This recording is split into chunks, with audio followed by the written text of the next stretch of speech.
राजस्थान के जल संसाधन मंत्री सुरेश सिंह रावत ने धौलपुर दौरे के दौरान प्रधानमंत्री नरेंद्र मोदी के नेतृत्व में केंद्र सरकार के 12 वर्षों की उपलब्धियों को गिनाते हुए कहा कि देश ने सेवा, सुशासन और जन कल्याण के क्षेत्र में नए आयाम स्थापित किए हैं। उन्होंने कहा कि गरीब कल्याण, महिला सशक्तिकरण, किसान हित, युवाओं के लिए नए अवसर, आधुनिक बुनियादी ढांचे और राष्ट्रीय सुरक्षा के क्षेत्र में अभूतपूर्व कार्य किए हैं। हालांकि उज्ज्वला योजना के तहत गैस सिलेंडर सब्सिडी से जुड़े सवाल पर मंत्री ने सीधा जवाब देने के बजाय वैश्विक परिस्थितियों और आयातित गैस की कीमतों का हवाला दिया। नीट पेपर लीक मामले पर मंत्री ने पिछली कांग्रेस सरकार को जिम्मेदार ठहराते हुए कहा कि उस समय लगभग हर भर्ती परीक्षा का पेपर लीक होता था, जबकि वर्तमान सरकार किसी भी अपराधी को बख्शने वाली नहीं है। उन्होंने कहा कि दोषी चाहे कहीं भी छिपा हो, उसे कानून के दायरे में लाया जाएगा। प्रदेश के विभिन्न जिलों में पेयजल संकट और पश्चिमी राजस्थान में पानी की समस्या को लेकर मंत्री ने कहा कि ERCP योजना के तहत 17 जिलों को लाभ मिलेगा और 26,000 करोड़ रुपए की लागत से कार्य शुरू हो चुका है। उन्होंने आरोप लगाया कि पिछली सरकार ने जल जीवन मिशन को भ्रष्टाचार का अड्डा बना दिया था, जिसका खामियाजा आज जनता भुगत रही है।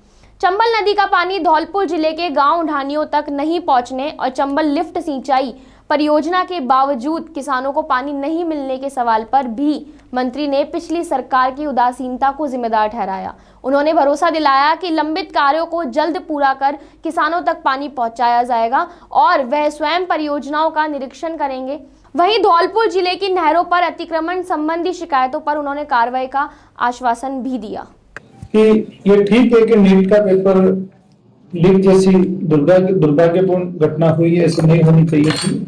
आपने देखा होगा कि जो पिछली कांग्रेसी गवर्नमेंट थी उसके अंदर हर पेपर लीक होता था। हमारी मदन लाल जी की सरकार है, चाहे राजस्थान से ही पेपर लीक हुआ। देखिए ऐसा है कि जो भी इसमें लिप्त रहे, जो भी दोषी है, सरकार उनके खिलाफ कठोर कार्रवाई कर रही है और करेगी। किसी भी अपराधी को किसी भी सूरत के अंदर हमारी सरकार बचने नहीं देगी, चाहे वो पाताल में भी घुस जाएगा तो भी निकाल के उसका इलाज करेगी। हमारा राजस्थान प्रदेश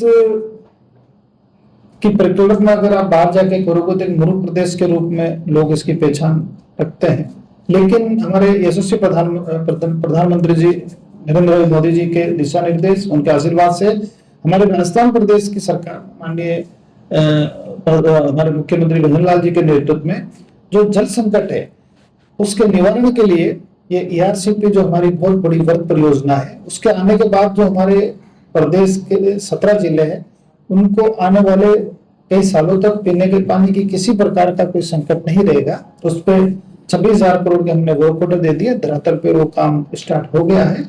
और जहां तक पीने के पानी की वर्तमान के अंदर जो किल्लत और समस्या बनी है उसके बारे में आप सभी विदित है कि पिछली जब गवर्नमेंट थी उन्होंने JJM को किस तरह से भ्रष्टाचार का अड्डा बना लिया। आज उस समय के तत्कालीन जो मंत्री जी थे वो जेल में है, IAS ऑफिसर जेल में है, कई इंजीनियर जेल के अंदर है। उस भ्रष्टाचार का जो खेला चला आज उसी का खामियाजा हमारे प्रदेश की जनता भुगत रही है।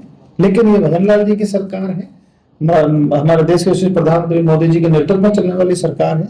हम उन व्यवस्था को ठीक कर रहे हैं और आने वाले समय के अंदर प्रदेश में इस तरह की कोई समस्या नहीं रहेगी। इसके लिए हम पूरा मैकेनिज्म डेवलप करके हमारी सरकार पूरी मुस्तैदी से लगी है।